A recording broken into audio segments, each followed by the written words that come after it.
I am in possession of many, many journals, it would seem. An entire box full. Oh dear.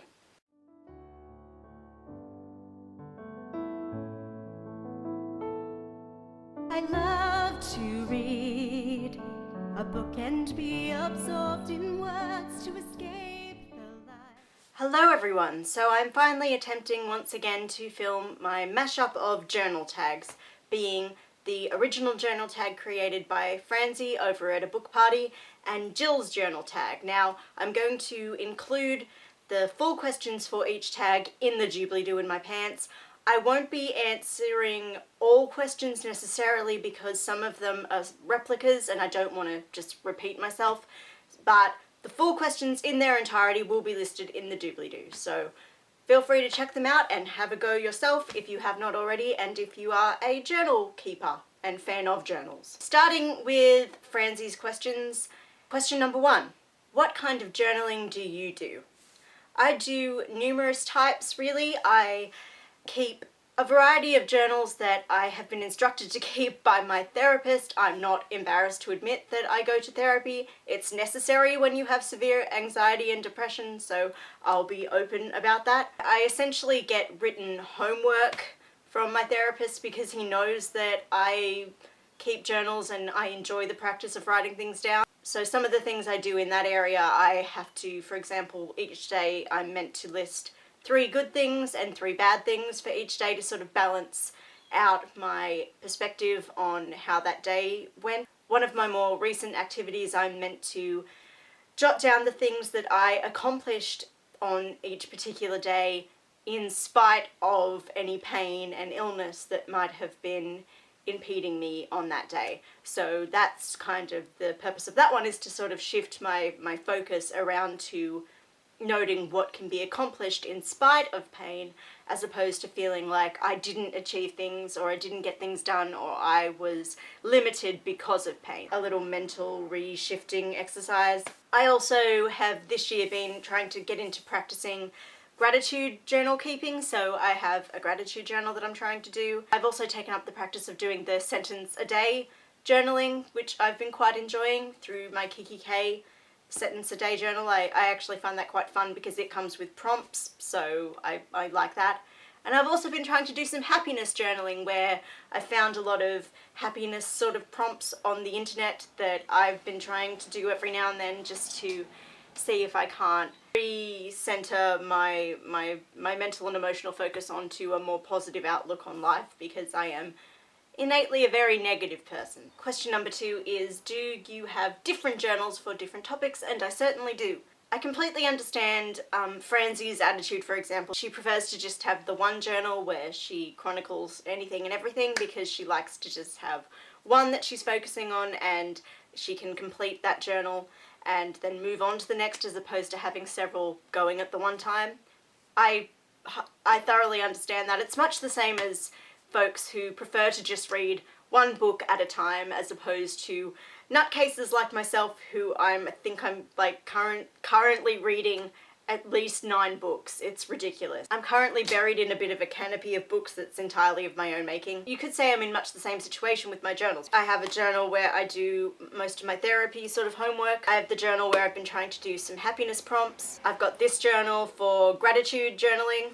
I'm trying to start one for health and fitness and eating, because I'm on a few different diets to try and improve certain medical conditions that I have. I've got my sentence a day journals.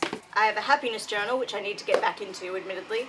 And when I'm in the mood, I've got a songwriting journal where I jot down lyric ideas and things like that.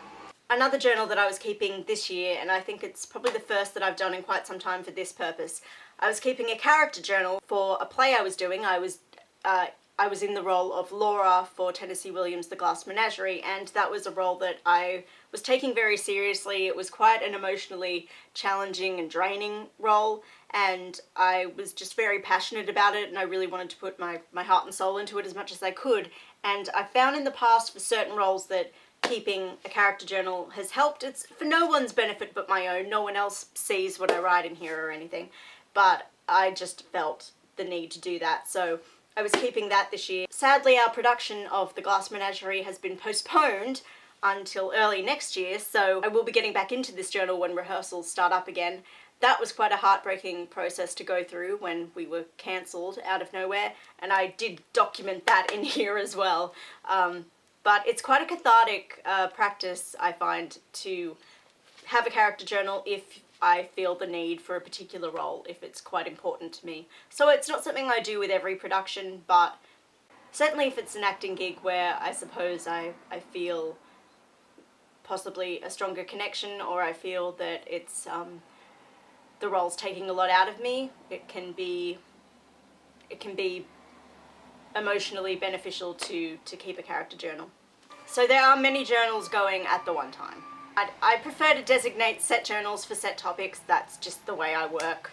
Question number 3 is, when did you start journaling? I journaled as a kid every now and then. I had this cute little diary, and it did originally have, you know, the lock, and it came with a little key, but they long ago were discarded or lost.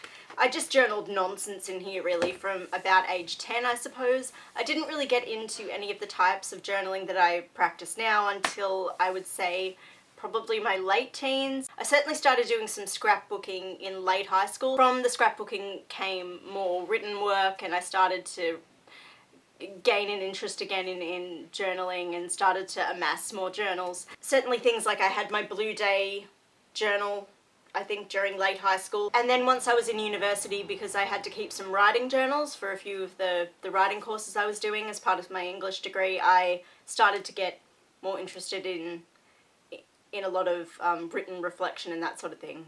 Question number 4 is, how often do you journal? I should be doing it daily, especially my therapy homework. It's meant to be done each day. I've been very slack though of late.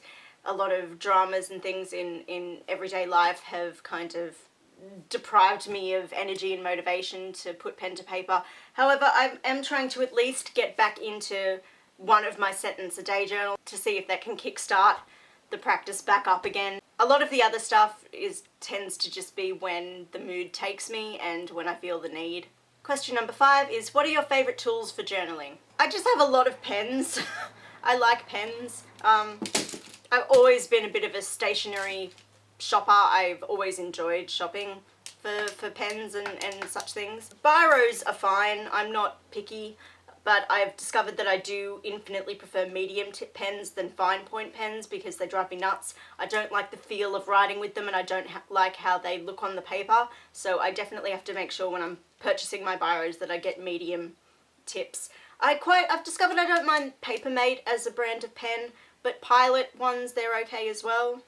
I'm also a bit of a colour coordinating person, so I often if I feel like decorating a page or adding a little bit of colour, I like to do it in the colours to match the journal, because I'm a nerd like that. Ever since I was about 12, I've loved glitter pens and gel pens and things, so I've made a lot of purchases at places like Typo and that, and I have some blues and pinks and purples and things. Certainly with my character journal, I was happy to have colours that could match up in here, because as you can see there's lots of purples and pinks and aquas and whatnot, so I was able to make sure I could colour coordinate because I'm a geek.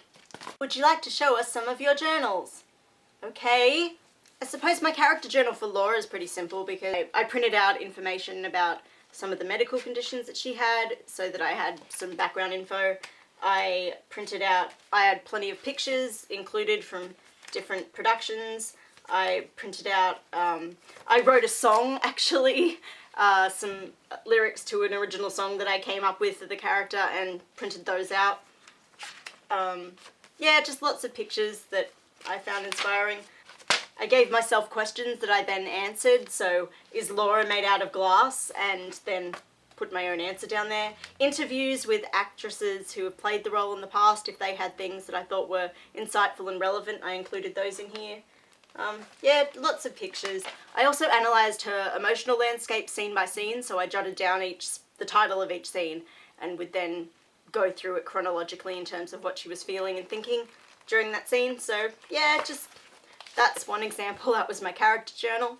A lot of the other journals may be a bit too personal, but just the songwriting journal, you can see it's just a big fat mess of scribbles on random pages.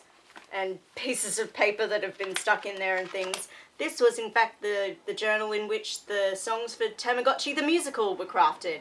So there you go. Question number 7 is, why do you journal?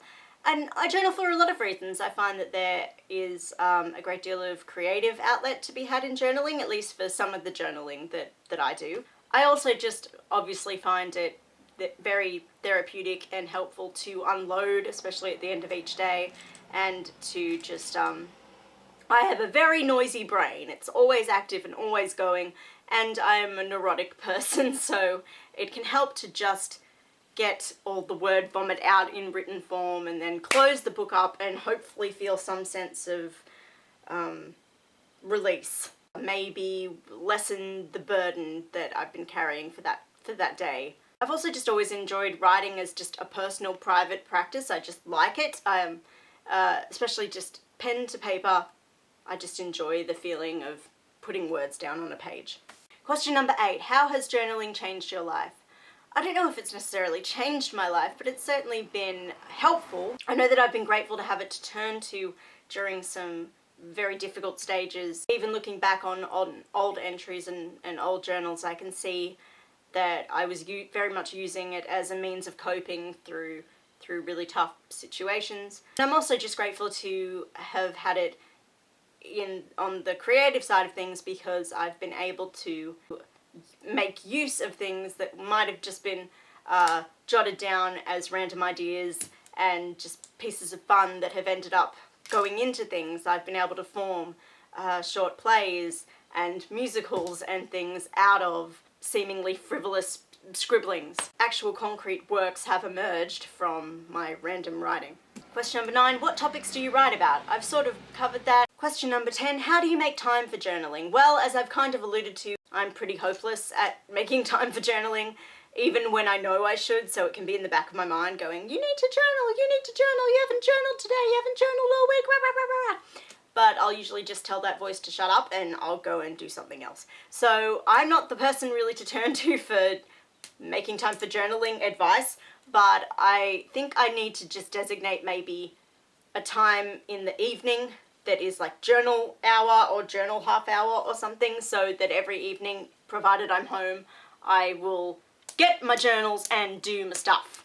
I know a lot of people find it's actually the most helpful to journal in the morning, and that's not something I've tried, so maybe that's worth a go. People have suggested maybe trying to journal as you have your breakfast or something, or getting up a little earlier each morning and maybe doing some journaling before breakfast and such. So that might be something worth trying. I might have to give that one a go if I find that nighttime journaling still isn't working out on a continual, regular basis. Question number 11, do you have tips for people wanting to start the habit? I would just say, if you want to start, then just go right ahead. I don't believe there's any right or wrong way to go about journaling at all. You don't need to date entries. You don't need to do set topics. You don't need to go sequentially page by page through a notebook. You do it exactly as you want to, and that will be the right kind of journaling for you. There is plenty of inspiration on the internet to be found, which is really lovely. Tons of free journal prompts everywhere you look. And there's a really strong journaling community on YouTube, which is lovely. Admittedly, a lot of it tends to be visual type journaling, a lot of scrapbooking and that sort of thing, but there is a quieter but still present community there for written journaling as well.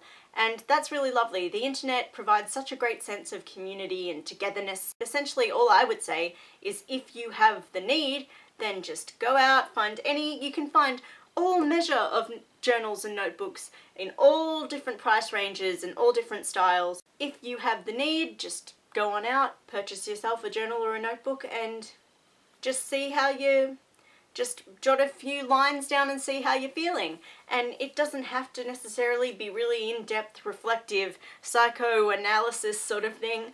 You can just scribble down some things you did during that day, whatever you feel like, and just see where you want to go with it. It's all about what's right for you. Okay, shifting focus, that was Franzi's tag. Thank you, Franzi, for creating it. People do go ahead and spread her journal tag around and have a go. These are questions from Jill's journal tag, and again, I will be skipping some because I don't want to repeat myself. Question number 1 is how many journals do you currently have? Oh dear me, let's see. The count songwriting, I have 1. Both my sentence a day journals, so that makes 3. The happiness journal makes 4. The health and dieting journal makes 5. Gratitude journal makes 6. The happiness journal makes 7. And my therapy journal makes 8. 8. I've got 8 at the moment. That's so silly. Question number 2. What does your current journal look like? Well, you kind of just saw them. They're all different shapes and sizes and things. There are many and they are very different. Question number 3 is how many pages do you have left in your current journal? There's quite a number in most of them. Several of them I've literally only just begun. I think I'm about half. Oh no, I'm not even halfway with my gratitude journal. I've still got several because the happiness journal goes by months, so I've still got several to finish off this year, but I only started this one midway through this year, so I've got next year I'll be able to do the first half of the year in here. This songwriting journal is pretty much complete, so I am going to select one of my recently purchased journals to be my next songwriting journal, as I'm pretty sure that there is no space left in this one. Question number 4. What's your favourite journal that you have? I have many that I love very dearly. One that was possibly one of the most beneficial ones I've had was certainly my Blue Day journal, which included a Blue Day directory on the other side where you got to do, things. I tend to stick a lot of stuff in my journals. You got to do lists on the other side of it, which was pretty great. So you had like my top 10 favourite movies, 10 people who always cheer me up. But this one was especially helpful during high school. It's based on Bradley Trevor Greaves' The Blue Day book. If you don't know Bradley Trevor Greaves, check out his stuff. Another one that was quite helpful during high school was this nifty one I found. It has Today Ruled, and then you flip it over, and Today Sucked. So you got to do half of it with all your negative thoughts, and the page would have like a frowny face, and then on the other half you got to do fun things, so you'd have a smiley face. So I really just liked the layout of that one. I thought that was really cool. I also just have a soft spot for this button journal, just because it's got the buttons on the front, and I think that's really groovy. I've yet to actually use this one for anything, so that should happen. Question number 6 is what does your first diary look like? And it was this one, and it was cute and squishy, and it had really 90s looking love hearts on a brick wall for some reason. Question number 7 is how do you date your entries? When I bother to date things, which I usually only have to do for like the therapy type stuff, I'll just usually give date, month, year. So, you know, the 9th of the 9th, 2014. I won't give the time of day or the day of the week. I'm just pretty basic. Question number 8 is show us a glimpse of your handwriting.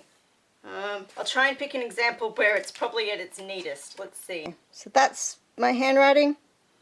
It used to be much neater. Question number 9, do you ever rip out pages of your journal? Not typically, not unless I've possibly jotted something down that I have to show somebody else, and that's usually only if it's in a more creative type journal, so my songwriting ones or something. It's pretty rare that I'll rip a page out. Like, as this journal can attest, there's been a lot of stuff shoved in here, but it's rare that I'll rip any pages out. And the following 2 questions of Jill's journal tag are essentially ones I've already answered, being what do you usually write about and what inspired you to write in the beginning. And I think I've kind of touched on those ones, but again, I will link all the questions in the doobly-doo in my pants. That was my mashup of 2 journal tags. I hope it was informative. Also, I feel I should add that I do keep scrapbooks, or rather I have kept scrapbooks in the past.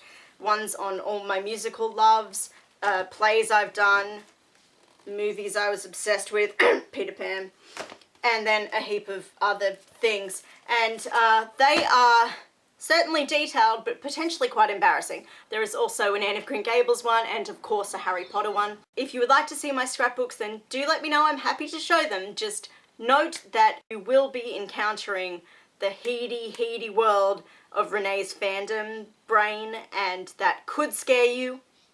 Just a warning. So that was journal tags, and thank you to Franzi and Jill for creating them, and spread the journal love around, guys, and I hope you enjoyed it. Bye!